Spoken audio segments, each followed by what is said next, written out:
Olá! Como este vídeo chegou até você, não sei. Mas de uma coisa eu tenho certeza: não foi por um acaso. É porque Jesus Cristo quer te levar a uma intimidade mais profunda para que Ele possa liberar as bênçãos sobre você. O tropeço das palavras. Fique comigo, vamos à leitura. Tiago, capítulo 3. Meus irmãos, muitos de vós não sejam mestres, sabendo que receberemos mais duro juízo, porque todos tropeçamos em muitas coisas.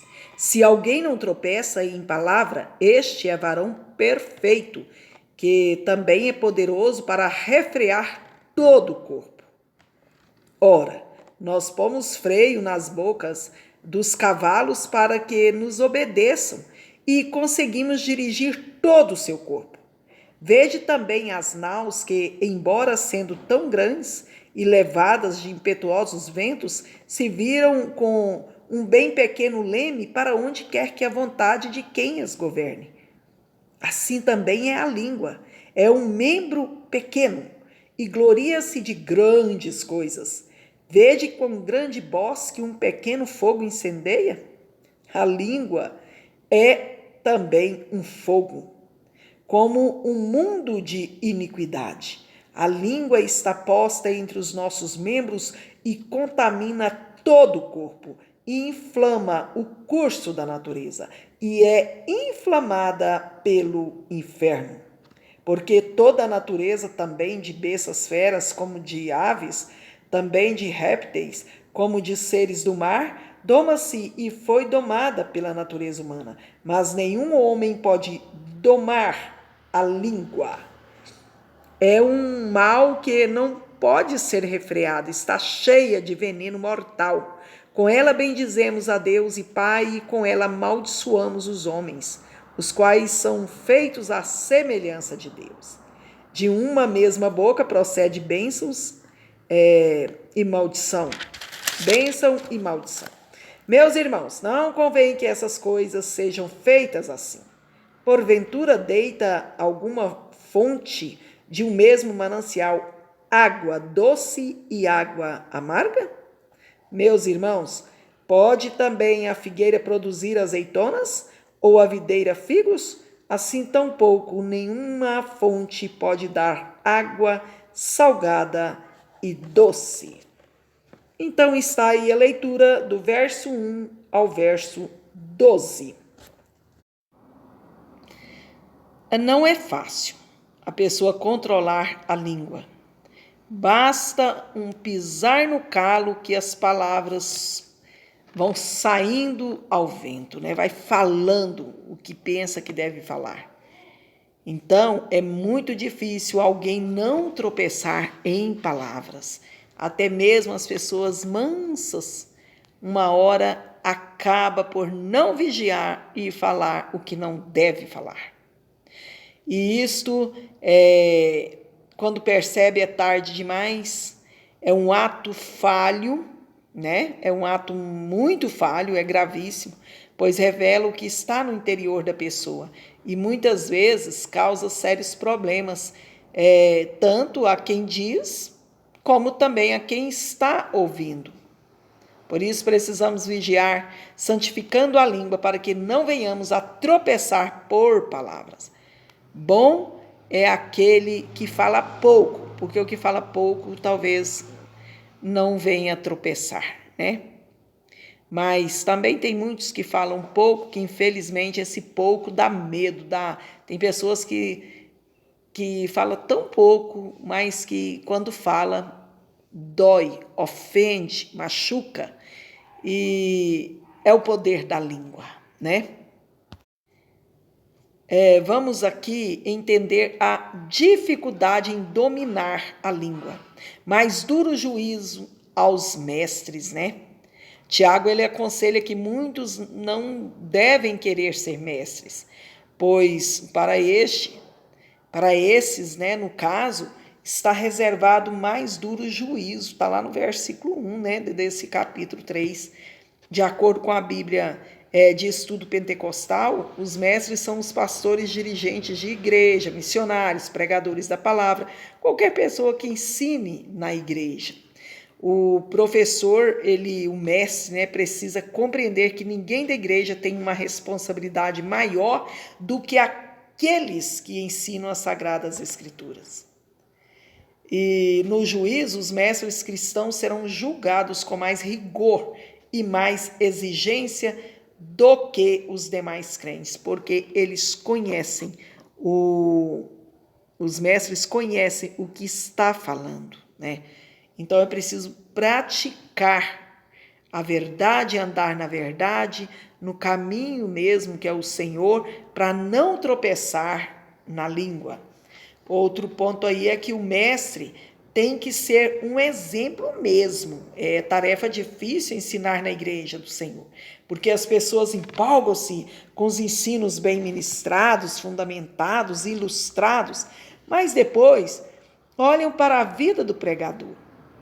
E lá em Tiago 2,12 diz que assim falai e assim procedei, como devendo ser julgados pela lei da liberdade. É a liberdade, né? Você está no altar ali, você vai pregar, você está com toda a liberdade ali de falar o que o Espírito está mandando e até o que você, por exemplo, estudou, você tem pleno conhecimento, talvez não tenha pleno, mas tem o conhecimento, né, daquilo que buscou, e você tem a liberdade de falar. Agora, mas falai e procedei, porque vão ser julgados pela lei aí por essa liberdade, né? Outro ponto é que o varão, nos fala ali no versículo 2, o varão perfeito, fala sobre o varão perfeito. O apóstolo Tiago diz que todos tropeçamos em muitas coisas. É interessante que ele inclui ele nessa falha, né? E se alguém não tropeça em palavras, o tal varão é perfeito e poderoso para também refrear todo o corpo, diz ele, né? E isso não é fácil, viu, gente? Contudo, entregando o nosso eu ao controle do Espírito Santo, ele pode nos ajudar a refrear nossos impulsos, né? E inclusive a compulsão no falar. Outro ponto é que é mais fácil dominar animais e navios. Tiago diz que os cavalos e navios são dominados pelo homem e que toda a natureza também, de bestas feras, como de aves, também de répteis, como de animais do mar, se amansa e foi domada pela natureza humana. Enquanto isso, nenhum homem pode domar a língua. Só há uma solução, santificar a língua, dizendo, como Davi, lá no Salmo 141:3, né? Põe, ó Senhor, uma guarda à minha boca e guarda a porta dos meus lábios. Oh, glória a Deus. Vamos falar agora dos males provenientes, então, da língua. Primeiro é que a língua é um fogo. O apóstolo usa essa figura para mostrar que, assim como o pequeno fogo pode incendiar uma grande floresta, né, um grande bosque, a língua também é um fogo, como o mundo de iniquidade, que é posta entre os nossos membros e contamina todo o corpo, inflamada pelo curso do inferno.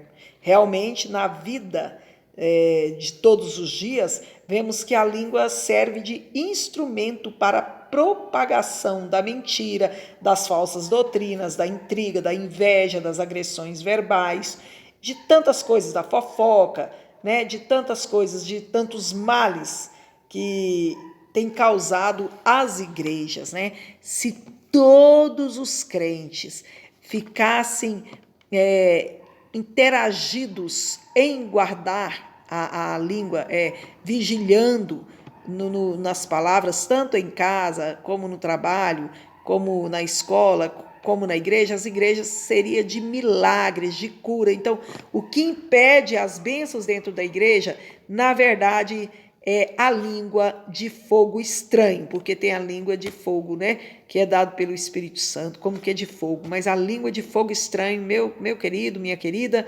que está aí assistindo este vídeo, eu vou falar uma coisa, você há de concordar comigo, porque você há de conhecer alguém assim, é uma coisa absurda, atrapalha a obra, retarda os milagres, as bênçãos que deveriam ter na igreja, vai retardando por causa das línguas de fogo estranho, né, que há aí nas igrejas. Um outro ponto é que a língua está cheia de peçonha mortal. Por isso é preciso muito cuidado no falar, pois com a mesma língua com que bendizemos a Deus e Pai, a mesma língua amaldiçoa os homens, feitos à semelhança de Deus, né? Ainda que de uma mesma fonte não possa sair água doce e água salgada, ou de uma figueira sair azeitona, ou da videira sair figos, infelizmente da mesma língua podem sair a bênção e a maldição. Não nos esqueçamos de que um dia cada um dará contas a Deus até das palavras ociosas. Lá em Mateus 5,37, Jesus disse assim, seja porém o vosso falar, sim, sim, não, não, porque o que passa disso é de procedência maligna. Vamos aos crimes cometidos com a língua. Primeiro ponto é a calúnia. Pode ser feita através de mentira, de falsidade, de invenções contra alguém. A lei jurídica brasileira prevê pena contra os caluniadores, né? É de admirar que em muitas igrejas, quem calunia não sofre qualquer ação disciplinar e com isso mal se avoluma, pois o caluniador é assim estimulado na sua tarefa maligna e destruidora dos valores alheios. A pessoa levanta uma calúnia contra alguém e ele não é disciplinado, como se esse pecado fosse um pecado, um mosquitinho à toa, né? Aí olham para os pecadãos e pensam que os pecadinhos, aí isso é pecado pequeno só porque tem o mesmo tamanho. E olha que tudo leva ao fogo do inferno, leva para o mesmo lugar, né? Outros da mesma índole têm prazer em relembrar, comentar, espalhar fraquezas, imperfeições e pecados dos outros, servindo-se da língua. Êxodo 20, verso 16, também no capítulo 23, verso 7, Deuteronômio 5, 20, Provérbios 19, 9, diz que não dirás falso testemunho contra teu próximo. E eu quero ler aqui também Salmo de número 101, verso 5. Salmos de número 101, quero ler aqui com você, 101, verso 5 diz assim: aquele que calunia o seu próximo em segredo, eu o destruirei, não suportarei ao altivo de olhos e orgulhoso de coração.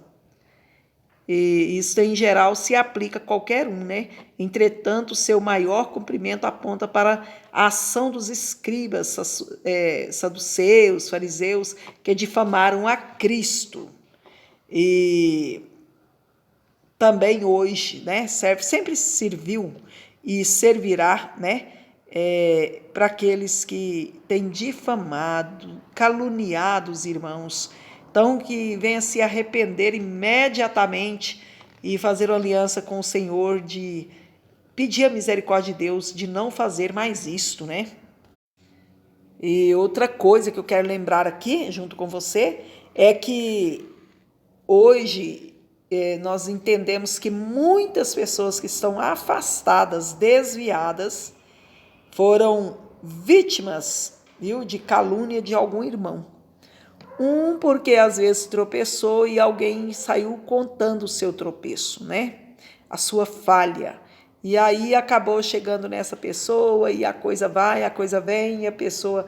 Outros que foram caluniados sem ter procedência certa nisso, né? A pessoa foi e levantou. Eu quero até contar aqui um testemunho, viu? Real mesmo, assim, verdadeiro mesmo, de um certo pastor que um dia a esposa não estava em casa, não sei o motivo, mas ele estava em casa. E havia ali uma jovem, né, membro da igreja dele, e essa menina, ela passou mal, uma dor intensa, e os pais não estavam em casa. E não sei se estavam viajando, algo aconteceu, e ela deu uma cólica de rins que ela pensou que ia morrer. E o primeiro que ela pediu socorro foi para o pastor. Esse pastor saiu correndo, porque ela gritava muito de dor, e ele foi lá e pegou ela muito próximo à casa e levou para o hospital. No caminho ele parou, abasteceu o carro e continuou. Chegou nesse hospital, já deu internação imediata para aquela moça, né? Estava correndo um risco muito grande. E quando foi, eles medicaram, né? Ela, aquela menina, medicou tudo. Aí os pais foram lá, que o pastor voltou, deixou ela, avisou depois os pais, eles foram lá e pegou aquela menina, né? Trouxe a moça de volta. E então, passou-se 2 dias, 3, houve o culto. E o pastor pregando com eloquência, sabe, tudo, e sendo usado por Deus, mas a igreja em peso não dava glória a Deus. E aquilo foi mexendo com o pastor, ele entristecendo, o que está acontecendo. E de repente, ele terminou ali o seu sermão e para terminar o culto, ele falou: irmãos, o que está acontecendo? O que está acontecendo? Por que os irmãos estão como que mortos? Ninguém dá glória a Deus. O que está acontecendo? Ninguém respondia. Terminaram, então, foram embora para casa. Só que aconteceu que ele foi procurado por um irmão. Esse irmão estava na lanchonete ali do posto, em alguma coisa do posto, e de repente, na hora que o pastor abasteceu e estava com aquela moça, aquele irmão viu. E ele saiu a comentar, ligou para um, ligou para outro, comentou para o outro ligou para o outro, e o demônio agiu muito rápido. Então, o porquê do esfriamento naquele culto. E aquele irmão, quando viu o que ele fez, que ele ficou sabendo, porque no final de tudo, ali no final do culto, né, o pastor falou: irmãos, lembre da jovem tal, que hoje ela não está aqui, nem o pai, nem a mãe, porque ela passou muito mal com cólica de rins e os pais não estavam em casa, eu tive que socorrê-la. Ela ficou internada, mas hoje saiu e os pais foram lá buscar ela e ela não está muito bem, por isso a ausência dos pais e a ausência dela, e eu fiquei muito preocupado com ela, né? Ali no caminho ela passando muito mal, e aí esse irmão viu que quando o pastor falou aquilo, então ele bateu na consciência: o que eu fiz? Falei para fulano para fulano, a fulana passou e o diabo cirandou. Então ele vai, né? Que é isso que eu quero dizer, ele vai e fala para o pastor, né? Pastor, eu queria conversar com o senhor. Pastor, aí entra, meu irmão. E os dois, então, o pastor morava em um prédio, né, num certo andar mais alto, e ele falou: fala, meu irmão, o que está acontecendo? Não, pastor, é porque o motivo do culto que aconteceu é porque quando o senhor parou no posto com a irmã fulana e eu deduzi algo muito errado que veio na minha mente, e eu falei para algumas pessoas que o senhor estava, me perdoe, perdão da palavra aí, mas que o senhor estava tendo um caso com ela, e outro falou para outro, e a igreja inteira ficou sabendo disso, e eu quero que o senhor me perdoe, tem misericórdia, o que é que eu fiz? Eu não sabia que ela estava passando mal, que o estado dela era grave ali, por causa dos rins. Aí o pastor olhou, parou e falou: pois é, meu irmão, vem aqui. Chamou o irmão na janela daquele edifício ali, daquele apartamento, e falou: irmão, eu posso até te perdoar, mas eu gostaria que o senhor fizesse um favor para mim. Aí ele falou: eu faço, pastor, pode falar, o que é? Irmão, eu estou precisando tanto de um saco de penas, o senhor podia tanto, traz para mim um saco de penas. Ah, eu já sei onde achar, pastor. Eu vou na granja lá e eu compro, se for preciso, eu arrumo lá, eles descartam isso. E esse irmão saiu e 2 horas depois ele chega com um saco cheio de pena amarrado pela boca. Aí o pastor falou, e era saco grande, desses de hortaliça, de adubo, né, e dessas coisas. Aí falou, irmão, vem aqui na janela. Eu te perdoo, mas eu quero que o irmão faça algo.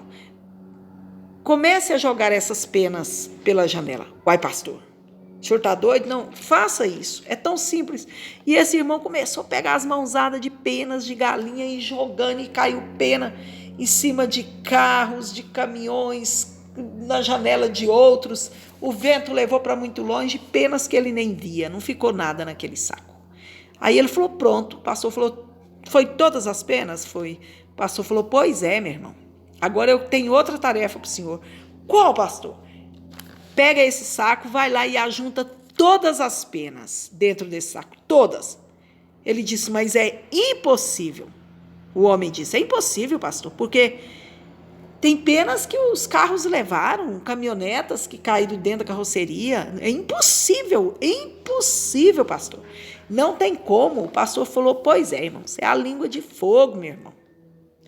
Porque agora, por mais que eu jejume, por mais que eu pregue, por mais que eu vigie, do jeito que eu sou severo com as coisas, sempre alguém vai me julgar por essa pena que foi pelos ares. Sempre alguém vai falar de mim. Agora minha esposa não pode mais nem chorar no culto, sentindo a presença de Deus, que vão dizer que eu sou mau. Por quê? Porque o Senhor lançou penas. Antes do Senhor lançar essas penas, deveria ter pensado. Essa língua de fogo do Senhor, olha o que o Senhor fez. Agora eu não posso conversar com a jovem, eu não posso conversar com a irmã. Agora o irmão cercou-me de uma pressão agora, porque as pessoas agora vão me julgar pelo resto da vida.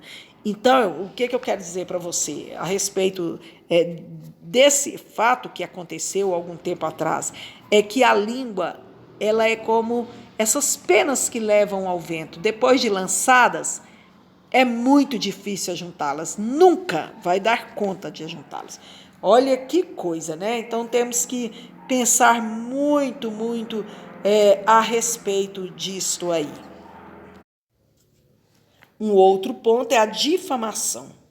É perigoso o tropeço na palavra. Falar contra a honra de alguém. Muitas vezes a pessoa passa a mão por cima do difamador para não dar escândalo. Se alguém fuma, é cortado da comunhão. Fumar é pecado contra o corpo. Mas será isso mais grave que difamar alguém?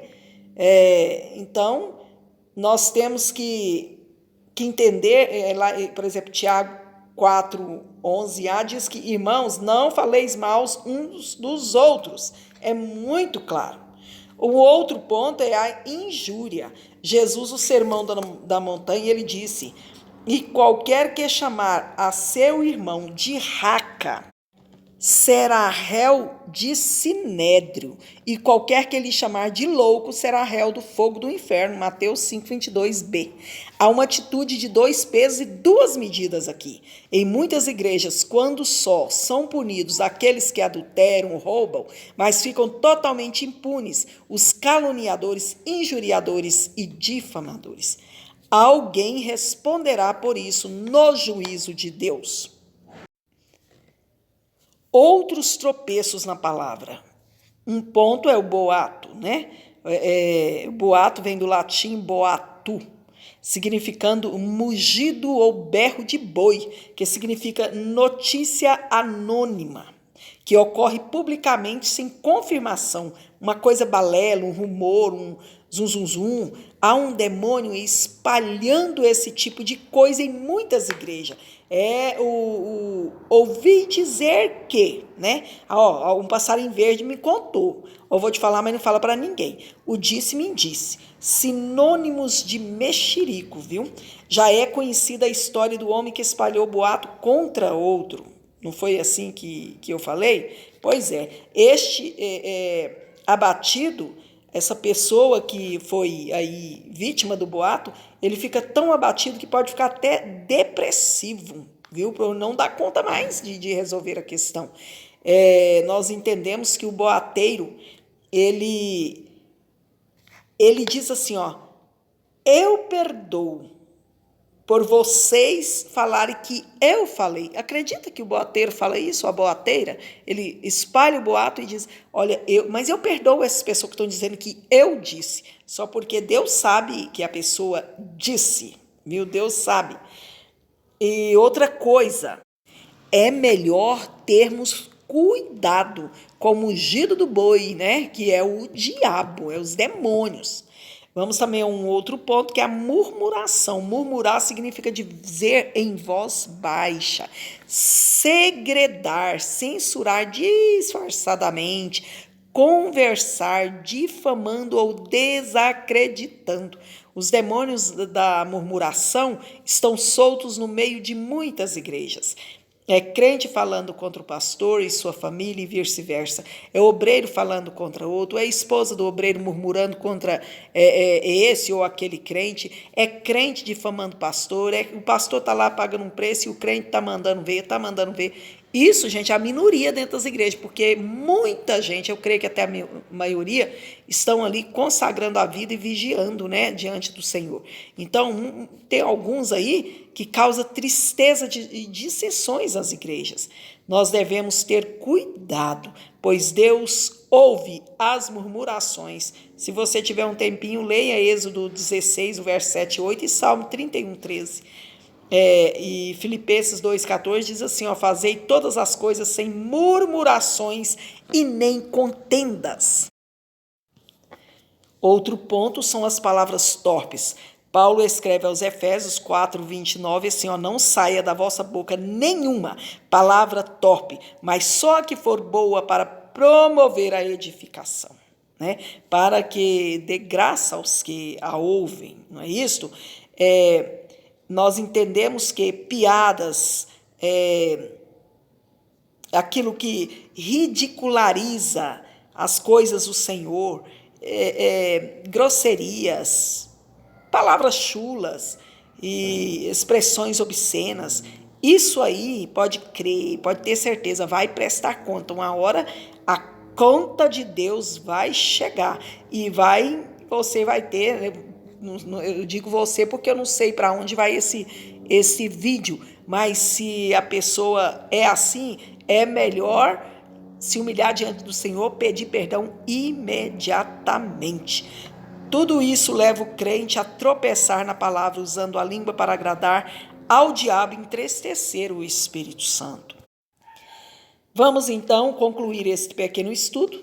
Diante do que temos visto, é que o crente só pode combater o tropeço na palavra lendo a Bíblia Sagrada, deixando-se dominar pelo Espírito Santo, vigiando, disciplinando no falar, tá?